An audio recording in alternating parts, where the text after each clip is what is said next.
Salut tout le monde, encore moi. Aujourd'hui pour la capsule, je vous parle de courts romans.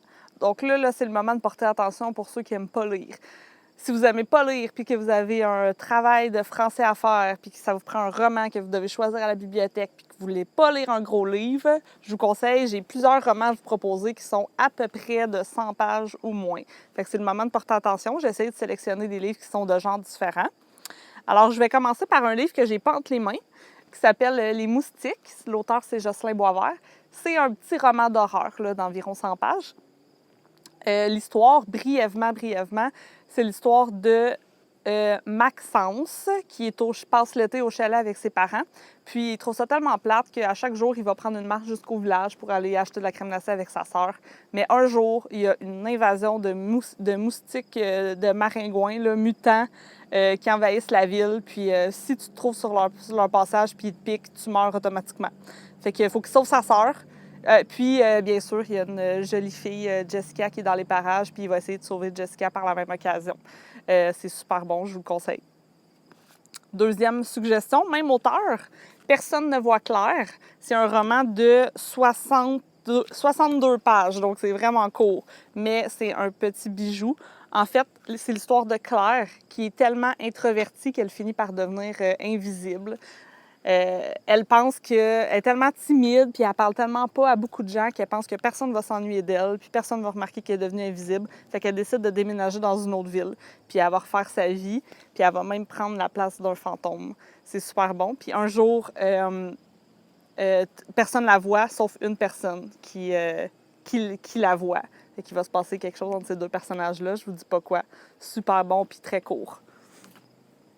Un livre un peu à saveur de science-fiction, dystopie, Chronique post-apocalyptique d'une enfant sage par Annie Bacon, qui est un livre de 119 pages. Dans cette histoire-là, en fait, c'est la fin du monde, mais tout le monde est mort sur la Terre, mais Astrid a réussi à survivre.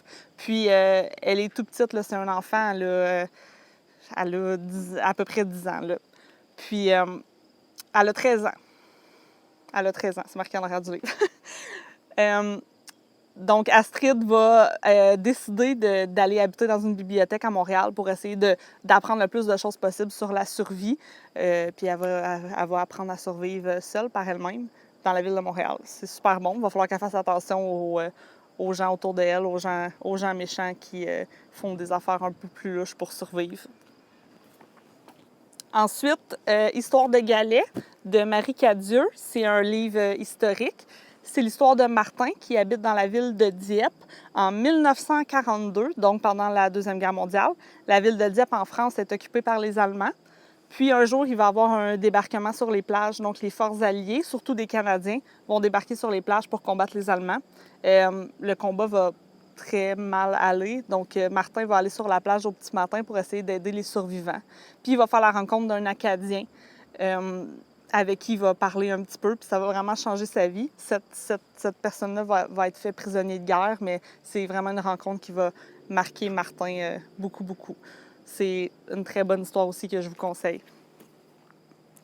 Ensuite, on a le livre Au cinéma luxe de Janine Tesson. C'est une histoire d'amour. Donc, pour ceux qui aiment les histoires d'amour, c'est un bon livre.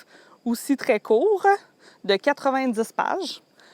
Puis, dans cette histoire-là, en fait, c'est l'histoire de Marine et Mathieu qui vont toujours au même cinéma la même journée parce qu'il y a des présentations de vieux films. Puis, ils vont se mettre, ils s'assoient toujours un peu au même endroit. Donc, ils vont se mettre à se parler. Puis, de semaine en semaine, ils vont un peu tomber en amour. Mais chacun des deux a un secret qu'il ne veut pas dévoiler à l'autre. Donc, c'est ça qui va venir un peu... ça va être le défi de leur histoire d'amour. Est-ce qu'ils vont être capables de se dire leur secret ou ils vont essayer de cacher leur secret? C'est à vous de le découvrir. Et finalement, le livre Rage de Oriane Charpentier. Dans ce livre-là, c'est un roman qui est un peu psychologique. Là. C'est un roman social ou un roman psychologique. Puis ce roman-là a 103 pages. Rage, c'est une immigrante qui est arrivée en France, qui vient d'un pays où il y avait la guerre. Donc, elle arrive en France assez traumatisée. Puis, Rage, c'est son surnom. C'est le surnom que ses amis y ont donné parce qu'elle a toujours cette espèce de sentiment de rage à l'intérieur d'elle vis-à-vis de ce qui se passait dans son pays.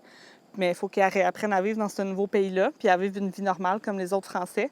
Puis un jour, elle accompagne son ami dans un party, puis elle croise un chien dans la rue, là, un chien qui est blessé, un chien qui est utilisé pour des combats de chiens. Puis elle décide qu'elle veut sauver ce chien-là parce qu'elle s'identifie au chien. Donc, mais elle ne peut pas faire ça tout seule, donc il va falloir qu'elle apprenne à faire confiance aux gens autour d'elle pour qu'ils l'aident à sauver le chien. Puis là, c'est à vous de découvrir qu'est-ce qui va arriver avec cette histoire-là. Donc, c'est ça. Si vous voulez d'autres suggestions de romans courts, on en a plein à la bibliothèque, donc n'hésitez pas à venir nous le demander pour faire vos travaux ou peu importe, si vous avez juste envie de lire un petit roman. Venez nous voir, ça va nous faire plaisir.